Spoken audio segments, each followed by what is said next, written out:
warahmatullahi wabarakatuh. Perkenalkan, nama saya Huzaima Irfani Putri dengan NIM 211F10253 dari kelas A1, Program Studi Pendidikan Luar Biasa. Di sini saya akan mempresentasikan hasil rangkuman tentang mata kuliah Pendidikan Anak Masalah Sosial dengan dosen pengampu yaitu Bunda Sugihartati, SPD MPD. Nah, di sini saya akan menjelaskan tentang konsep pendidikan anak penyandang masalah sosial. Topik yang akan kita bahas kali ini yaitu pengertian faktor anak bermasalah sosial, contoh permasalahan sosial pada anak, dan penanganan masalah sosial. Nah, sekarang saya akan menjelaskan tentang apa itu masalah sosial. Masalah sosial adalah ketidaksesuaian antara unsur-unsur kebudayaan atau masyarakat yang membahayakan kehidupan atau kelompok sosial. Berikutnya adalah faktor-faktor yang mempengaruhi anak-anak bermasalah sosial. Faktor pertama yaitu kemiskinan. Kemiskinan adalah suatu keadaan di mana terjadi ketidakmampuan untuk memenuhi kebutuhan-kebutuhan dasar manusia seperti makan, tempat tinggal, pakaian, pendidikan, maupun kesehatan. Nah, yang kedua yaitu keharmonisan keluarga, di mana di zaman sekarang ini banyak sekali terjadi atau banyak anak yang merasakan broken home. Broken home banyak sekali faktor yang dapat menyebabkannya, seperti perceraian kedua orang tua, lalu salah satu dari orang tuanya meninggal, sehingga menyebabkan anak tersebut merasa kurang akan kasih sayang dari keluarga yang utuh dan menyebabkan anak tersebut menjadi broken home. Karena keadaan keluarga yang broken home itulah membuat anak tentunya merasa menjadi lebih bebas. Nah, hal ini menyebabkan ketidakharmonisan keluarga, di mana keluarga yang seharusnya menjadi tiang fondasi untuk kita maju, untuk mensupport segala hal baik yang kita lakukan atau kita perbuat, tetapi karena keluarga yang broken home tidak ada support dari keluarga, bahkan dari orang terdekat kita.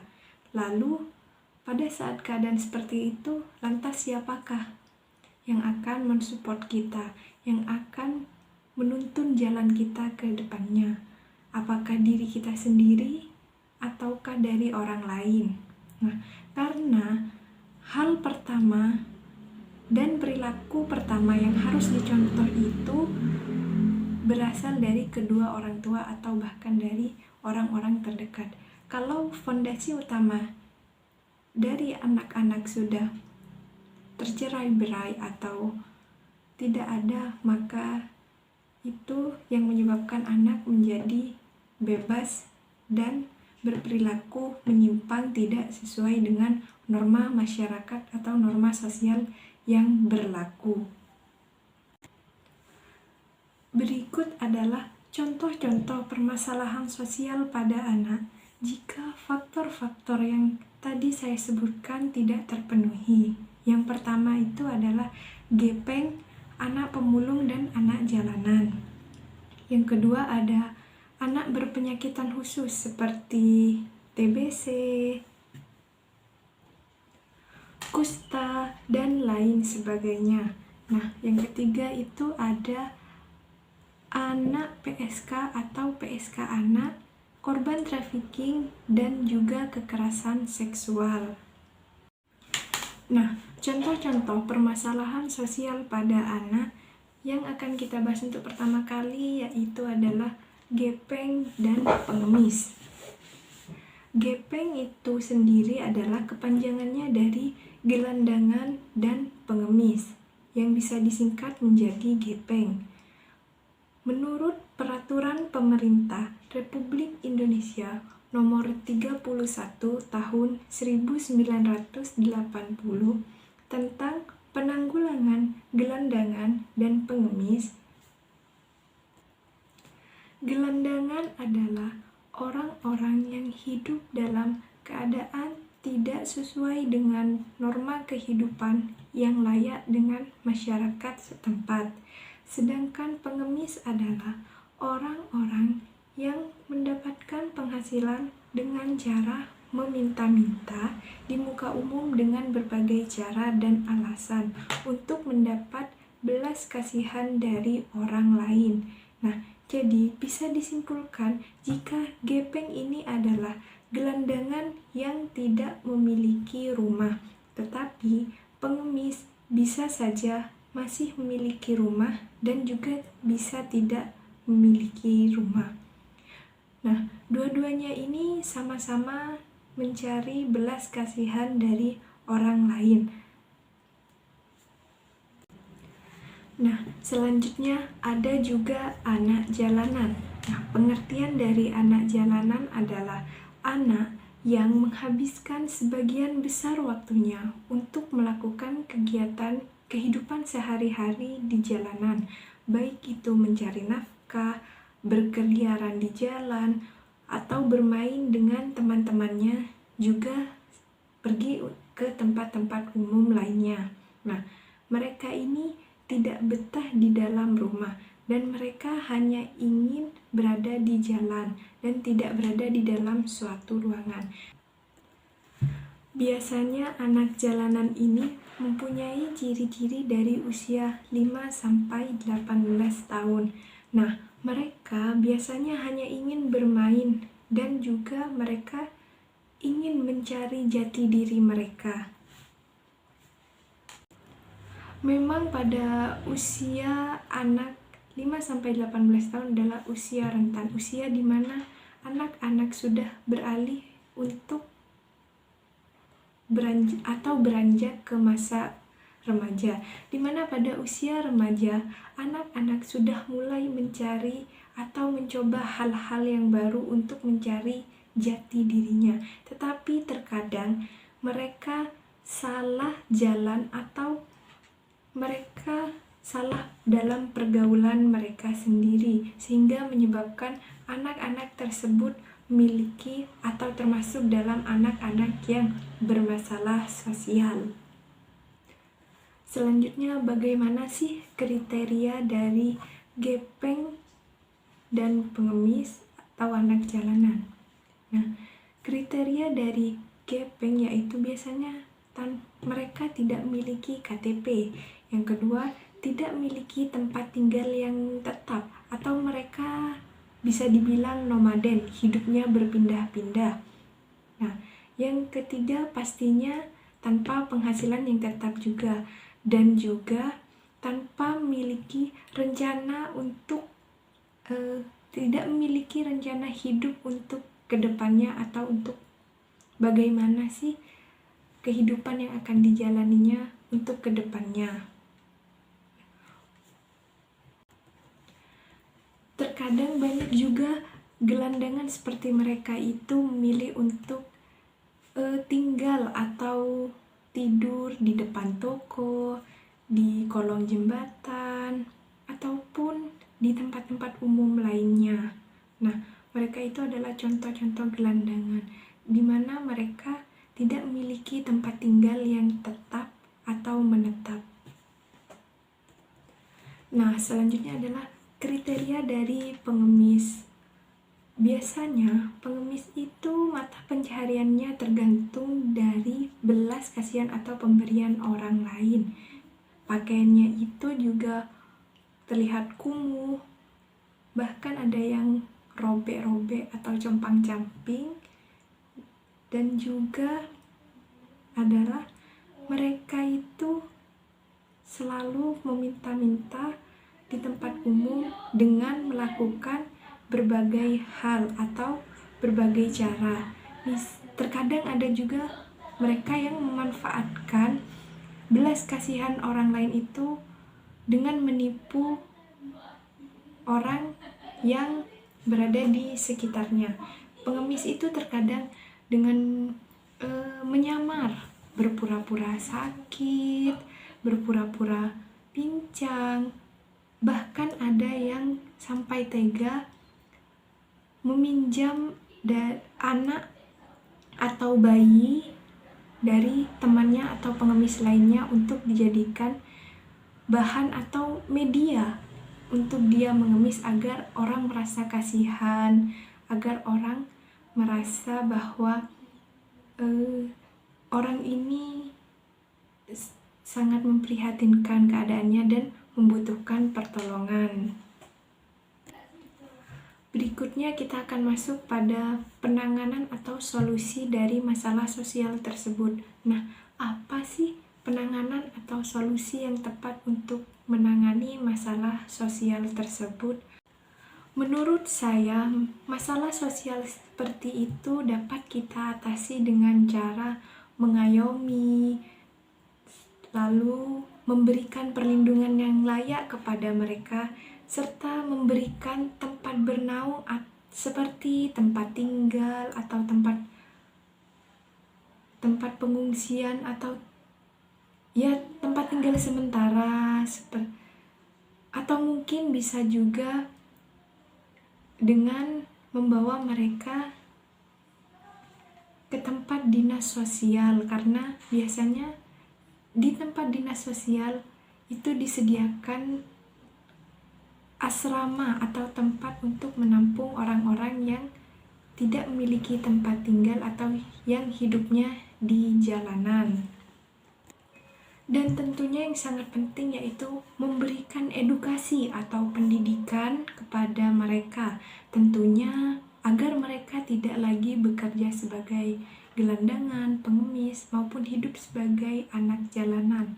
Karena siapa tahu dari mereka yang tidak beruntung atau kurang beruntung nantinya bisa menjadi lebih beruntung. Derajat mereka menjadi lebih terangkat, yaitu tidak lagi hidup sebagai seorang gelandangan, pengemis, maupun seorang anak jalanan. Nah, yang kedua, kita akan masuk pada contoh anak bermasalah sosial.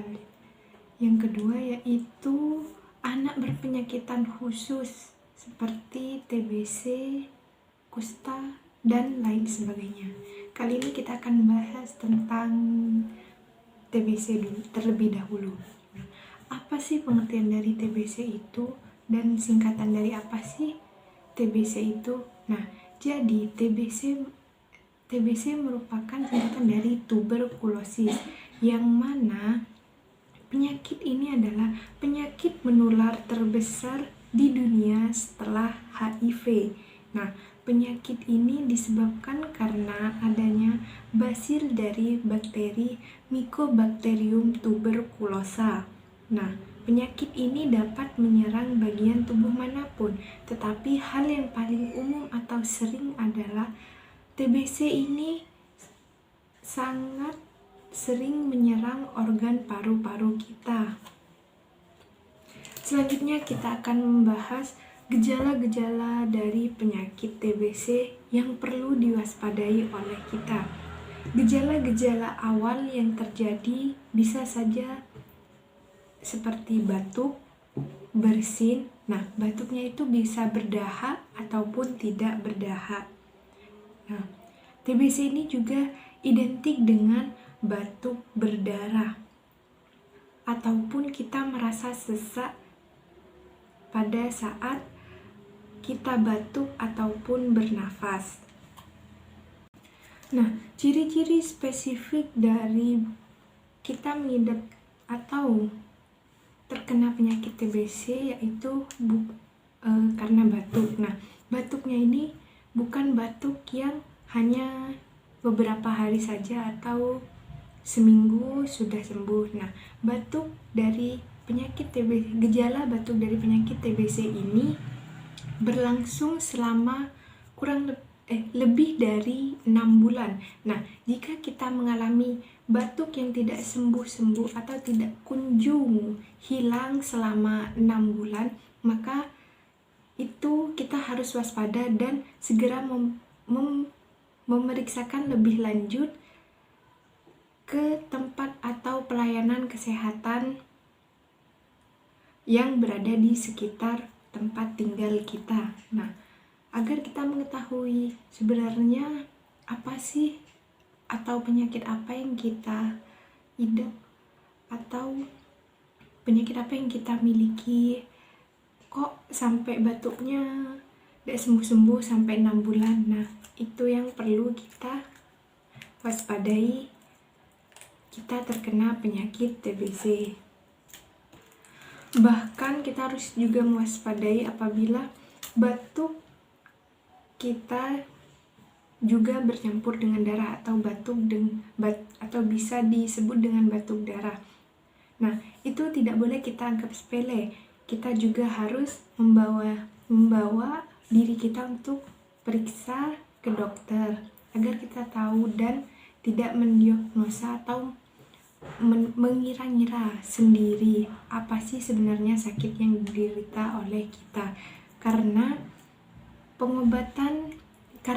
TBC merupakan penyakit terbesar penyakit menular terbesar dan berbahaya di dunia setelah HIV.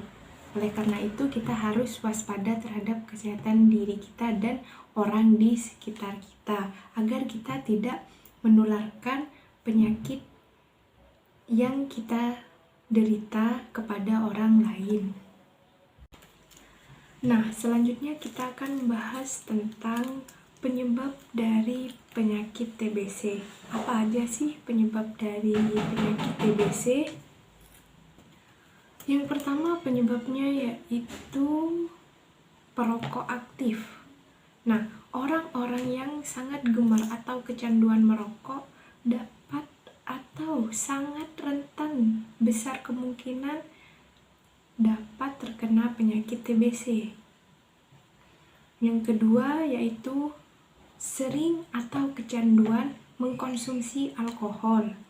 Nah, yang ketiga yang bisa terkena penyakit TBC adalah petugas medis yang berhubungan atau kontak langsung dengan penderita TBC. Nah, selanjutnya yaitu adalah orang-orang yang tinggal di lingkungan yang padat dan juga kumuh. Itu bisa menjadikan seseorang terkena penyakit TBC.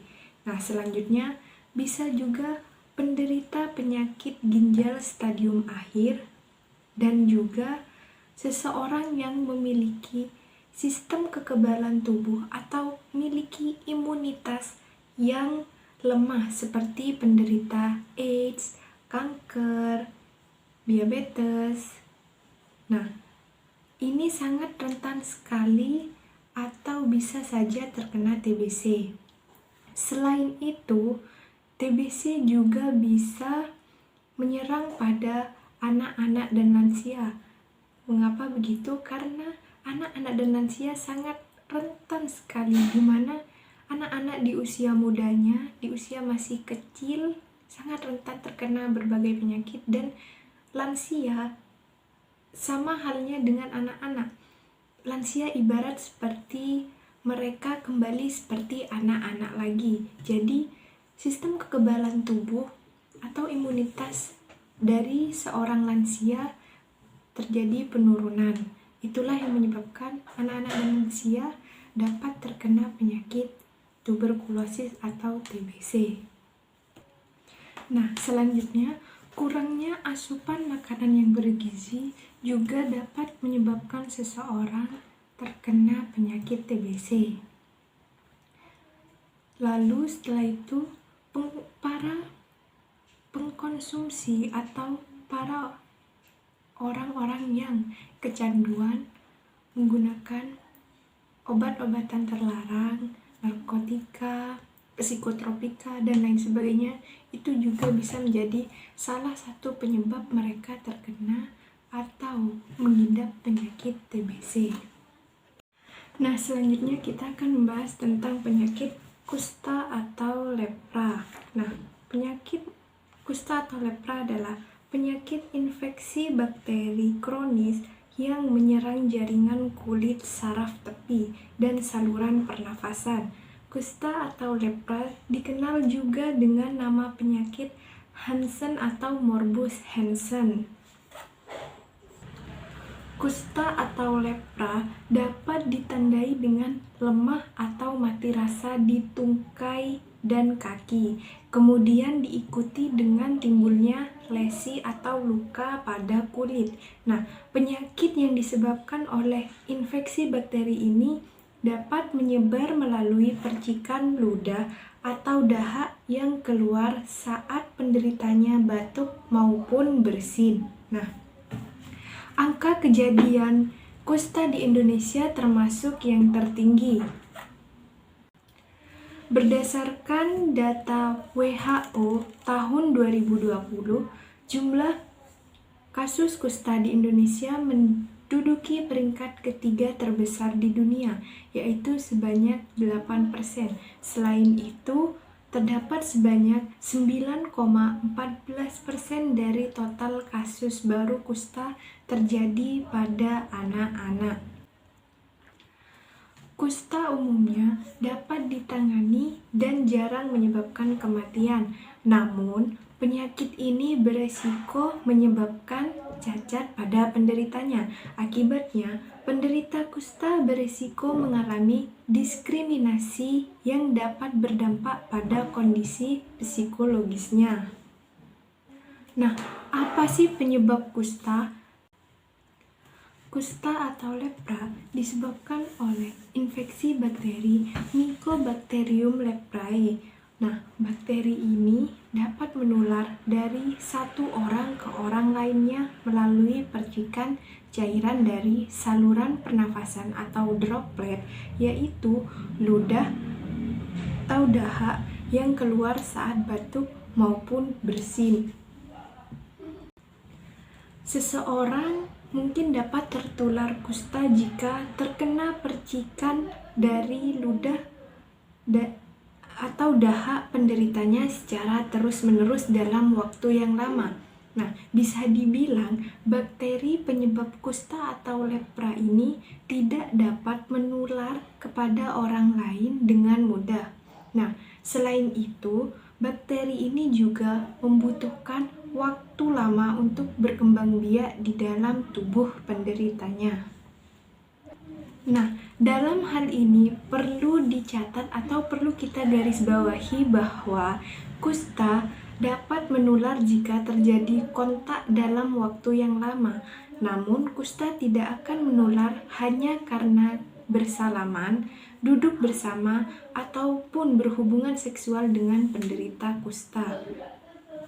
Nah, kusta ini juga tidak menular dari ibu ke calon bayinya nanti yang akan lahir. Selain penyebab yang sudah saya sebutkan tadi, ada beberapa faktor lain yang bisa menyebabkan seseorang menjadi risiko terkena kusta. Di antaranya yaitu bersentuhan dengan hewan penyebar bakteri kusta. Yang kedua, menetap atau berkunjung ke kawasan endemik kusta. Yang ketiga, memiliki gangguan sistem kekebalan tubuh.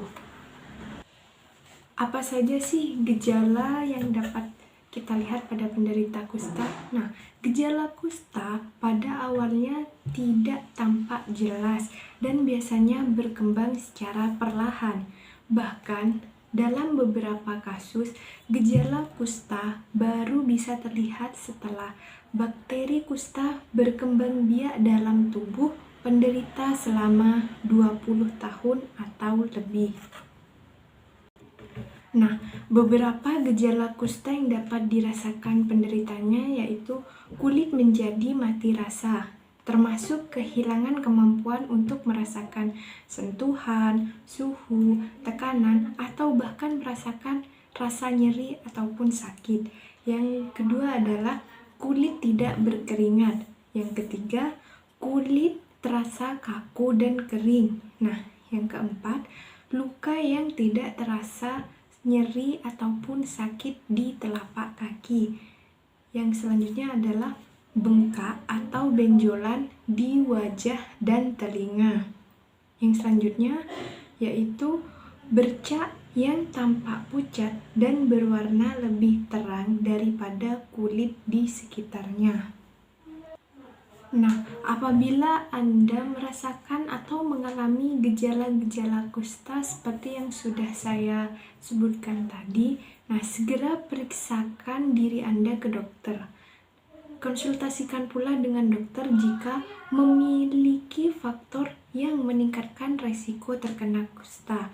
Nah, semakin cepat kusta ditangani, maka akan semakin tinggi pula peluang Anda untuk sembuh dari penyakit kusta tersebut. Berikutnya adalah pencegahan kusta. Hal apa sih yang dapat kita lakukan untuk mencegah terjadinya atau kita terkena penyakit kusta? Nah, sampai saat ini belum ada vaksin untuk mencegah kusta. Diagnosis dini dan pengobatan yang tepat merupakan upaya terbaik untuk mencegah komplikasi dan penularan kusta.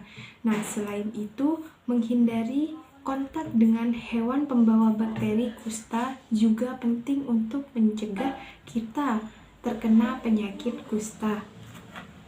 Dan juga pentingnya memberikan informasi atau edukasi mengenai penyakit kusta kepada masyarakat, terutama kepada masyarakat di daerah endemik, merupakan langkah penting agar para penderita mau memeriksakan diri dan mendapatkan pengobatan terhadap penyakitnya tersebut. Nah, pemberian informasi ini juga dapat diharapkan untuk menghilangkan stigma negatif tentang kusta dan diskriminasi terhadap penderita kusta. Nah, selanjutnya kita akan masuk pada contoh yang ketiga, masalah sosial pada anak, yaitu anak PSK atau PSK anak, korban trafficking dan kekerasan seksual. Apa sih PSK itu? PSK merupakan singkatan dari pekerja seks komersial. Ya, pekerjaan ini adalah suatu pekerjaan yang bertugas untuk melayani aktivitas seksual dengan tujuan untuk mendapat upah ataupun uang dari orang-orang yang telah memakai jasa mereka. Bisa dibilang bahwa PSK ini adalah mereka atau orang-orang yang pekerjaannya menjual diri kepada banyak laki-laki yang membutuhkan pemuasan nafsu seksual mereka. Nah, biasanya laki-laki ini mempunyai banyak uang untuk membayar jasa yang mereka tawarkan. Nah, apabila menyangkut dengan hal ekonomi, saat ekonomi seseorang berada di bawah atau kesusahan, pastinya mereka akan sangat tergiur dengan upah atau uang yang ditawarkan oleh mereka, para pembeli dari jasa mereka. Akhirnya mereka terjerumus ke dalam hal atau dunia seks komersial.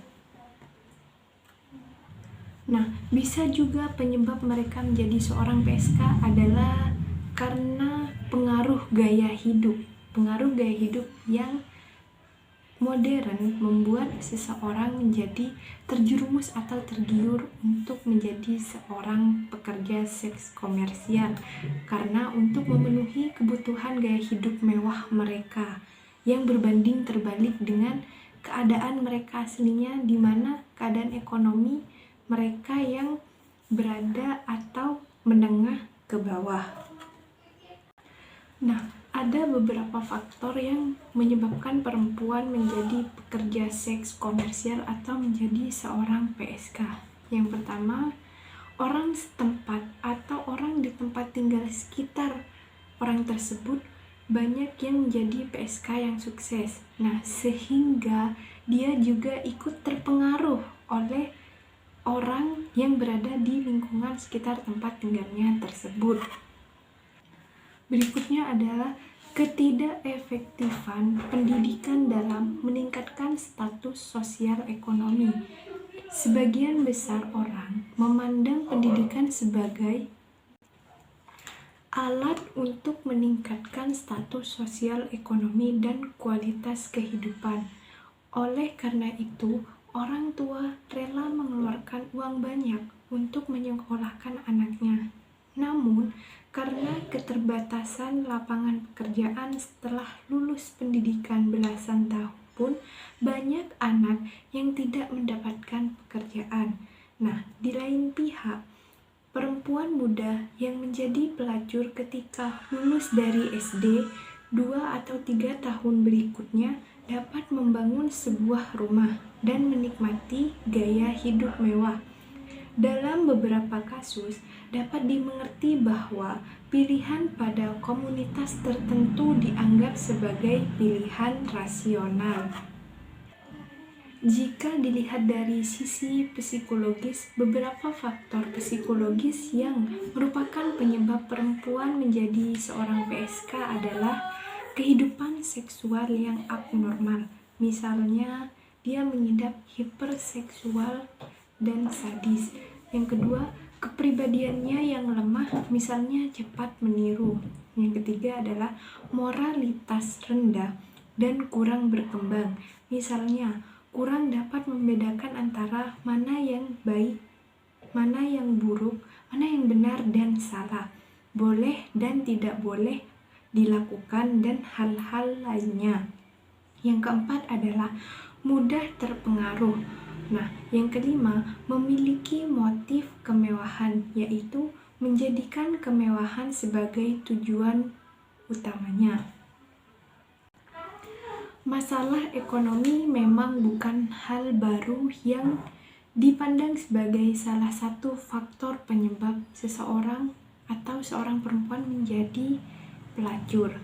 Justru faktor ekonomilah yang selalu disebutkan sebagai faktor utama penyebab seorang perempuan melacurkan dirinya. Hal ini tidak lepas dikarenakan adanya hierarki dalam kehidupan ekonomi masyarakat Indonesia.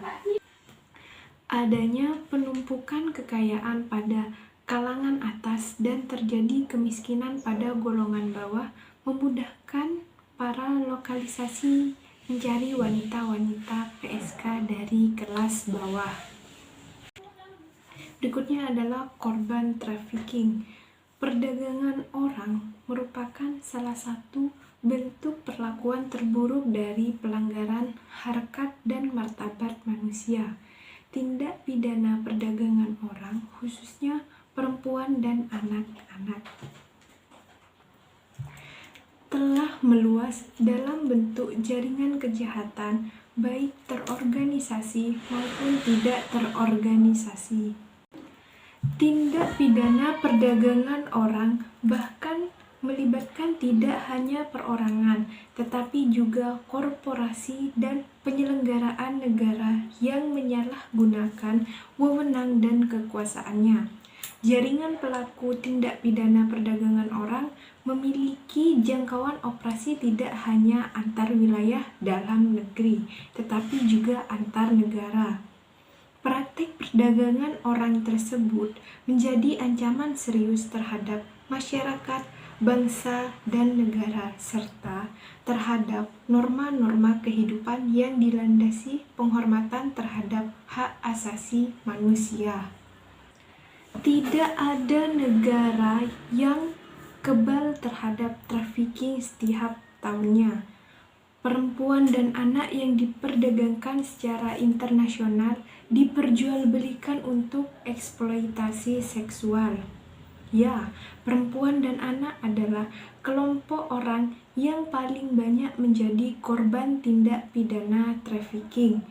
Korban diperdagangkan tidak hanya untuk tujuan pelacuran atau bentuk eksploitasi seksual lainnya, tetapi juga mencakup bentuk eksploitasi lainnya, misalnya kerja paksa atau pelayanan paksa, perbudakan, atau praktik serupa perbudakan itu. Berikut adalah faktor penyebab korban trafficking.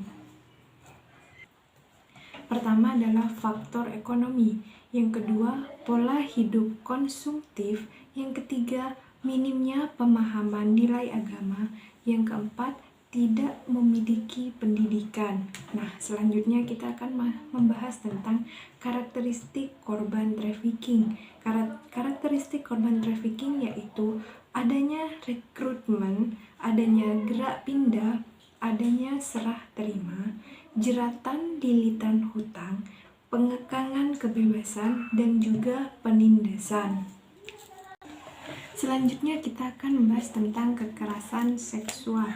Kekerasan seksual adalah setiap perbuatan merendahkan, menghina, melecehkan, atau menyerang tubuh atau fungsi reproduksi seseorang karena ketimpangan relasi kuasa atau gender yang berakibat atau dapat berakibat penderitaan psikis atau fisik yang mengganggu kesehatan reproduksi seseorang dan hilang kesempatan melaksanakan pendidikan dengan aman dan optimal.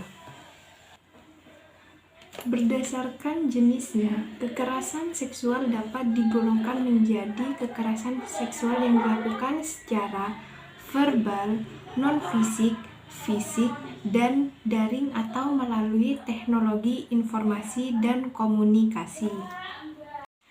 Berikut adalah faktor penyebab kekerasan seksual. Yang pertama yaitu paksaan, intimidasi, ancaman, penahanan, dan tekanan psikologis. Nah, selanjutnya saya akan menjelaskan tentang karakteristik kekerasan seksual atau ciri khas kekerasan seksual. Yang pertama yaitu adalah grooming. Grooming adalah proses membangun hubungan positif dan menjalin ikatan emosional untuk menumbuhkan rasa percaya sehingga bisa mengatasi hambatan untuk tujuan seksualitas. Grooming diawali dengan membangun rasa aman, memenuhi keinginan, memperkenalkan perilaku seksual, melakukan kekerasan seksual, dan memenuhi kebutuhan. Contoh grooming adalah pelaku memperkenalkan diri dan membangun komunikasi yang baik dengan korban, mulai jadi teman bicara dan selalu ada untuk korban, sehingga korban menaruh rasa percaya. Setelah kepercayaan itu tumbuh, obrolan mulai masuk ke hal-hal yang berbau seksual dan pada akhirnya melakukan kekerasan seksual pada korban. Setelah melakukan kekerasan tersebut, pelaku memenuhi lagi kebutuhan korban dan menenangkannya dengan memberi janji-janji palsu. Karakteristik atau ciri khas yang kedua yaitu gaslighting adalah suatu proses manipulasi yang terjadi dalam hubungan. Biasanya, pelaku menanamkan benih-benih keraguan dalam diri pasangannya yang menjadi korban. Dengan demikian, korban akan mempertanyakan ingatannya, persepsinya, dan kemampuan berpikirnya. Ini dilakukan untuk menggoyahkan kondisi psikologis korban sehingga korbannya menjadi ragu, takut, ketergantungan, dan tidak percaya diri. Beberapa kalimat yang mengandung gaslighting antara lain, kan kamu duluan yang mau, dan kan kamu waktu diam waktu itu diem aja, seolah-olah korban yang salah pada saat kejadian itu terjadi. Nah, mungkin cukup sekian sedikit penjelasan rangkuman materi dari saya. Apabila ada kesalahan, saya mohon maaf, kurang lebihnya. Wabillahi taufiq wal hidayah. Wassalamualaikum warahmatullahi wabarakatuh.